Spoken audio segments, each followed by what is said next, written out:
পহেলা বৈশাখ কি বাংলা সনের প্রথম দিন 14ই এপ্রিল মোগল সম্রাট আকবর কৃষি খাজনা সহজ করার জন্য বাংলা সন চালু করেন।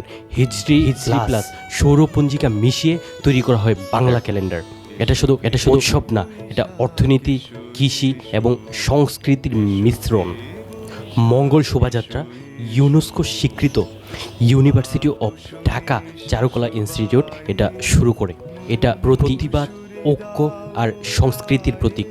খাবার হিসাবে পান্তা ভাত প্লাস ইলিশ। সবাই আগে এটা খেত না, এখন এটা সিম্বল কালচার হিসাবে তৈরি করেছে। গান হলো এসো হে বৈশাখ, এটা লিখেছে। গানটা আসলে পিউরিফিকেশন বা নতুন বোঝায়। ব্যবসা ও অর্থনীতিতে হালকা ট্র্যাডিশন রয়েছে।